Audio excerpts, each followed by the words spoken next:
नमस्कार, मी अश्विनी. माझ्या चॅनलवर तुमच्या सर्वांचं स्वागत करते. श्रावण महिना हा खूपच पवित्र आणि आध्यात्मिक महिना मानला जातो. ह्या महिन्यात व्रत उपासना केली जाते. अगदी भक्तिभावाने सर्व भक्त महादेवाची पूजा करतात.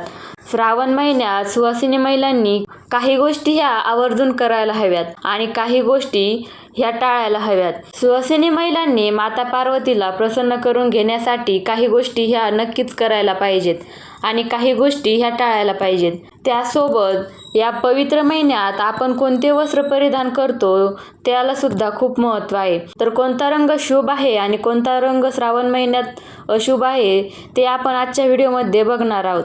त्यासोबत या महिन्यात कोणती कार्य अशी आहेत जे आपण करू नयेत ते सुद्धा आपण आजच्या व्हिडिओमध्ये बघणार आहोत. तर व्हिडिओ शेवटीपर्यंत नक्की बघा. आवडला तर एक लाईक करा, शेअर करा आणि चॅनलला सबस्क्राईब करा. श्रावण महिन्यात विवाहित महिलांनी माता पार्वतीची पूजा नक्की करावी, त्यामुळे सौभाग्याचे दान मिळते. सोमवारच्या दिवशी माता पार्वतीची पूजा करावी. माता पार्वतीला लाल रंगाची फुलं आणि कुंकू अर्पण करावे. जर तुम्हाला जास्वंदीची फुले मिळाली तर मात्र ती फुलं तुम्ही आई अंबेला नक्की अर्पण करावीत. त्याचबरोबर आपण देवीला हळदी कुंकू वाहत असतो. आई भगवतीला कुंकू लावल्यानंतर आपण ते कुंकू आपल्या स्वतःला लावून घ्यावं, त्यामुळे आपले सौभाग्य अबाधित राहतं. श्रावण महिन्यात सर्वत्र निसर्ग हा हिरवागार दिसतो. असं म्हणतात की महादेव माता पार्वतीच्या भेटीसाठी पृथ्वीवर आले होते आणि त्यावेळी पृथ्वीनं सर्वत्र हिरवा रंग पसरवला होता. म्हणजेच निसर्ग हिरवागार झाला होता महादेवांच्या स्वागतासाठी. त्यामुळे श्रावण महिन्यात विवाहित स्त्रियांनी हिरव्या रंगाची वस्त्र परिधान करावीत. हिरवा रंग यामुळे खूप शुभ मानला जातो आणि म्हणूनच श्रावण महिन्यात स्त्रियांनी हिरव्या रंगाची साडी, हिरव्या रंगाच्या बांगड्या ह्या नक्की घालाव्यात. श्रावण महिन्यात विवाहित स्त्रियांनी गळ्यातले मंगळसूत्र हे काढू नये. कायम गळ्यात मंगळसूत्र घालावे.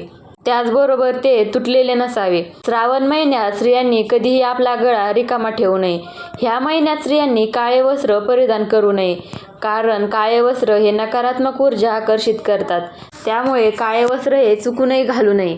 आपल्या सर्वांनाच माहिती आहे की महादेवांना पांढरा रंग खूप प्रिय आहे. त्यामुळे श्रावणी सोमवारी आपण महादेवाची पूजा करतो.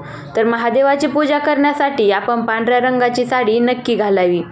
त्याचबरोबर हिरवा, लाल, गुलाबी, पिवळा हे रंग सौभाग्याचे प्रतीक आहेत, त्यामुळे ते खूप शुभ सुद्धा आहेत. हिरवा, लाल, गुलाबी, पिवळा हे रंग तुम्ही परिधान करू शकता. मात्र आपण काळ्या रंगाचे वस्त्र चुकूनही परिधान करू नये. तर हा होता आजचा छोटासा व्हिडिओ. कसा वाटला हे कमेंट करून नक्की सांगा. आवडलं असेल तर एक लाईक करा, शेअर करा आणि असेच माहितीपूर्ण व्हिडिओ बघण्यासाठी चॅनलला सबस्क्राईब करा.